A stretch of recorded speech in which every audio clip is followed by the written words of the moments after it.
Bons estudos!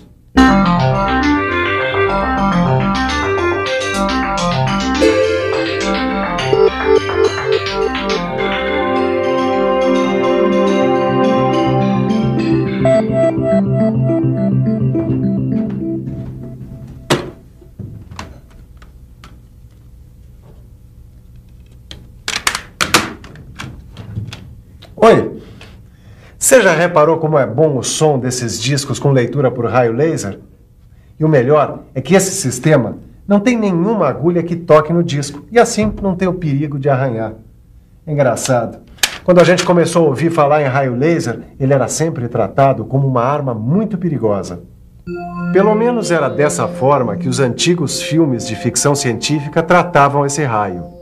Hoje em dia, o raio laser tem uma aplicação cada vez maior em diversas áreas, como, por exemplo, medicina, telecomunicações e principalmente na indústria, onde cresce dia a dia o uso do corte com laser. Isso é o que você vai aprender agora. Você vai ficar sabendo como o laser é usado para cortar diversos tipos de aço, alumínio e suas ligas, além de outros materiais metálicos e não metálicos. Mas é claro que você deve estar querendo saber o que é, afinal, o raio laser. Então preste atenção, porque a nossa teleaula de hoje está começando.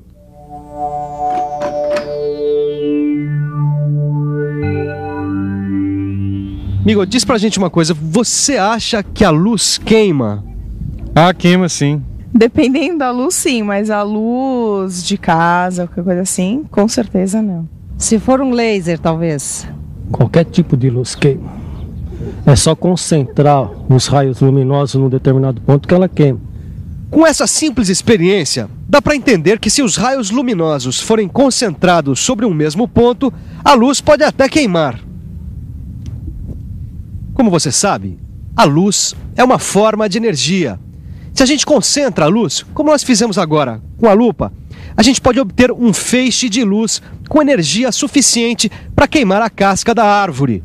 Se você entendeu essa experiência, então você vai entender o laser. Para entender melhor o que é o laser, você precisa compreender o funcionamento dessa lâmpada fluorescente que contém vapor de mercúrio no seu interior. Repare só nessa lâmpada fluorescente quebrada que o lado de dentro do vidro é revestido com uma tinta fluorescente. Essa tinta emite luz visível quando é excitada por raios ultravioleta. Para produzir uma alta tensão inicial, é usado esse reator, que ainda mantém uma tensão adequada para a descarga elétrica. Esse starter aqui funciona como chave automática. Com a passagem da corrente elétrica pela lâmpada, os filamentos ficam incandescentes, facilitando a emissão de elétrons. Quando o starter se desliga, produz uma alta tensão instantânea entre os filamentos, já que o reator está funcionando no circuito. Esta alta tensão instantânea provoca a ionização inicial nos vapores de mercúrio no momento em que começa a descarga elétrica no tubo. Durante a descarga, o vapor de mercúrio emite mais intensamente luz ultravioleta, que é invisível, e excita a tinta fluorescente, que então emite luz visível. No laser, o feixe luminoso é conseguido por um processo bem parecido com o da lâmpada fluorescente, ou seja, é pela excitação de um veículo ativo, que é uma substância que transforma energia elétrica em energia de radiação. Bom, a diferença é que nos aparelhos laser, o feixe de luz é amplificado e é direcionado para um único ponto. Uma das substâncias utilizadas como veículo ativo dos aparelhos geradores de raios laser é o gás carbônico.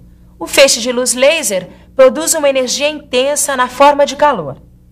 E é muito esse calor, Silva? Ok, o suficiente para fundir e vaporizar até o material em volta do ponto de incidência do feixe de laser. Assim dá para furar e cortar praticamente todos os materiais, não importando a resistência mecânica. Tudo bem, Silva, mas qual é o veículo ativo dessa máquina? Dióxido de carbono, que misturado a gases como o nitrogênio e o hélio, produz o tipo mais comum de laser. Ah, eu não entendi. O hélio e o nitrogênio misturados ao dióxido de carbono? Para aumentar a potência do laser. Esse sistema de corte é inteligente. O único problema é que ele afeta a estrutura do material cortado. Mas afeta por quê? Porque o laser é um processo térmico. Agora, o que eu mais queria entender, Silva, é como é gerado o laser. Para entender como é gerado o laser, você precisa antes saber que os elétrons dos átomos ocupam certas posições dentro da estrutura do átomo. Essas posições são chamadas de níveis energéticos. Quando os elétrons mais externos ganham energia de uma fonte externa, eles saltam para um nível energético mais afastado do núcleo do átomo e tendem a voltar para o nível onde estavam, devolvendo a energia que tinham ganho. Em geral, essa energia aparece em forma de luz. Se você compreendeu o que significa nível de energia, vai ser fácil entender como o laser é produzido. Preste atenção. O soprador desse gerador de laser faz o dióxido de carbono circular dentro da câmara, onde existem 2 eletrodos ligados a uma fonte de alta tensão. Esses eletrodos criam um campo elétrico que aumenta a energia do gás dentro da câmara. A luz emitida pela volta dos elétrons dos níveis mais energéticos para os menos energéticos em cada átomo ocorre continuamente e a luz vai sendo amplificada. Essa luz é guiada e mais uma vez amplificada através de espelhos, até ser concentrada no cabeçote através de lentes em um único ponto, chamado de foco. O direcionamento permite concentrar energia em um ponto com um diâmetro menor do que 25 centésimos de milímetro. Sabe lá o que é isso? Esse ponto minúsculo recebe uma potência que chega a cerca de 3.000 watts por centímetro quadrado. Esse processo envolve uma concentração de energia muito grande, uma vez que o feixe tem que ser muito concentrado e preciso. Isso sem falar que o corte é rapidíssimo. Mesmo o equipamento mais comum de corte a laser tem capacidade para se mover nos eixos X, Y e Z. Os eixos X e Y determinam as coordenadas de corte, enquanto que o eixo Z serve para corrigir a altura do ponto focal em relação à superfície da peça. Afinal, durante o corte, essa distância é afetada por deformações provocadas na chapa pelo calor produzido pelo próprio processo. Graças ao sensor de altura que existe no cabeçote, a distância do foco permanece constante. Em geral, todas essas coordenadas de deslocamento são comandadas através de um computador. E olha só que bonito como o cabeçote se movimenta nas 2 direções, longitudinal e transversal. Esses movimentos são transmitidos por motores elétricos controlados por computador. Dentro desse cabeçote laser, flui o chamado gás de assistência, que serve, entre outras coisas, para retirar material fundido e óxidos da região de corte. O oxigênio é o gás mais usado para essa função, uma vez que ele favorece o aumento da temperatura do processo, fazendo com que o corte seja mais rápido. Por um outro lado, o nitrogênio também pode ser escolhido como gás de assistência, nos casos em que forem necessárias superfícies livres de óxidos, como é o caso do corte de aços inoxidáveis. O corte a laser é tão poderoso que é capaz de cortar chapas de aço carbono como essa que eu acabei de receber. E olha que essa chapa tem 20 milímetros de espessura, que é o máximo que dá para cortar com esse processo. O engraçado é que a sua capacidade de corte em chapas de alumínio é bastante reduzida. O laser corta no máximo chapas com 6 milímetros de espessura. Isso se explica pela tendência do alumínio ao empastamento e à reflexão. É importante que você conheça alguns fatores que afetam o corte a laser. E quais são esses fatores, Tito? Caio, eu acredito que tem a ver com os gases que são usados no corte a laser, mas o Silva aqui pode nos responder melhor. Realmente, as impurezas na mistura de gases podem afetar o desempenho do laser de dióxido de carbono, diminuindo sua potência de saída e deixando a descarga elétrica instável, ou aumentando o consumo de gases. Agora, a potência do feixe é outro fator que determina a capacidade do laser de interagir com o material a ser cortado e iniciar o corte. Geralmente o que acontece é que o aumento da potência permite cortar com velocidades maiores sem comprometer a qualidade do corte. Outro ponto importante que interfere e muito nesse tipo de processo é a velocidade de corte. É que os valores muito elevados de velocidade tendem a fazer estrias na superfície de corte, rebarbas na parte posterior da superfície atingida pela radiação e até mesmo tendem a impedir que o corte aconteça. Aqui vale aquele ditado, hein? A pressa é inimiga da perfeição. Mas, por outro lado, baixas velocidades de corte produzem um aumento da área atingida pela alta temperatura do laser e uma queda na qualidade do corte. E para evitar uma queda na qualidade do corte com laser, o gás de assistência tem que ter vazão suficiente para retirar o material fundido do corte. Materiais como plásticos, madeiras e até mesmo borrachas permitem utilizar vazões mais elevadas. Outro item importante na qualidade do corte é o ponto focal, que é o ponto onde se concentra a maior energia do feixe.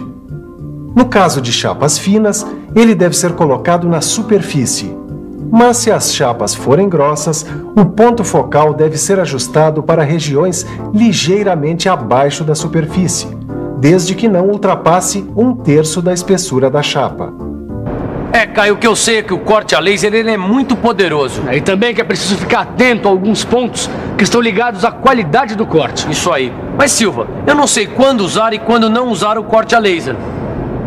Bom, esse processo é indicado quando as peças têm formas complicadas e pedem um acabamento de superfície quase sem rebarbas na região do corte.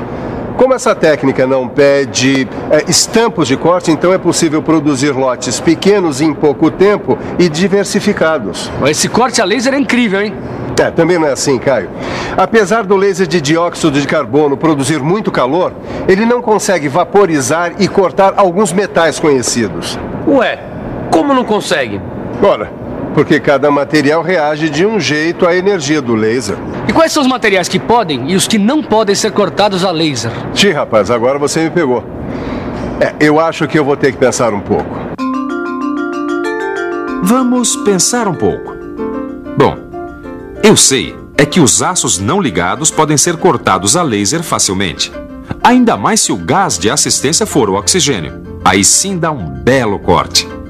E os aços inoxidáveis? Já sei. Nesse caso, apenas as chapas finas podem ser cortadas com excelente resultado. Chapas espessas, como aquelas de aços não ligados, não podem ser cortadas. Já o alumínio e suas ligas, para serem cortados a laser, têm de ter espessura máxima entre 4 e 6 milímetros, já que refletem a luz. O cobre e suas ligas também tendem a refletir a luz. Por isso, no corte de peças não planas, é fundamental a proteção contra a radiação refletida. Assim como outros processos, o corte a laser também apresenta vantagens e desvantagens. Como é uma forma de energia concentrada em uma área muito pequena, ele permite cortes retos, de pequena largura de corte, zona mínima afetada pelo calor, mínima distorção e arestas de melhor qualidade. O corte a laser é um sistema de fácil automatização, que permite cortar peças complexas sem que seja preciso a troca de ferramentas de corte cada vez que se troca o material a ser cortado. Agora, por outro lado, o corte a laser apresenta um alto custo inicial do sistema, sem falar que a pequena variedade de potências disponíveis limita o corte a espessuras não muito altas e a materiais que refletem pouca luz. Além disso, quando são cortados os materiais não metálicos, se formam depósitos de fuligem na superfície, e quando o PVC é cortado a laser, são formados produtos tóxicos. O corte a laser hoje significa uma tecnologia nova, mas ainda pouco conhecida de boa parte das metalúrgicas. Quando forem superadas as limitações atuais e forem constituídos sistemas mais adequados às necessidades e recursos das pequenas e médias empresas, aí sim, o corte a laser vai ser bem mais difundido. Bom, enquanto eu uso o laser aqui para ouvir a minha musiquinha, você aproveita e faz uma boa revisão. E atenção, se liga aí que é hora da revisão. Na teleaula de hoje, você ficou sabendo que entre suas diversas utilizações, o laser é uma poderosa ferramenta de corte de materiais. Aprendeu que o laser é gerado com o aumento de energia de um átomo, cujos elétrons liberam energia luminosa, produzindo um feixe de luz concentrado com muita energia. Viu também como é sofisticado o equipamento de corte a laser controlado por computador. Por fim, ficou conhecendo as vantagens e desvantagens deste método de corte de materiais. Agora é com você. Abra o seu livro de estudos e resolva todos os exercícios que há nele. Grande ideia, Tito. Tchau. Até a próxima.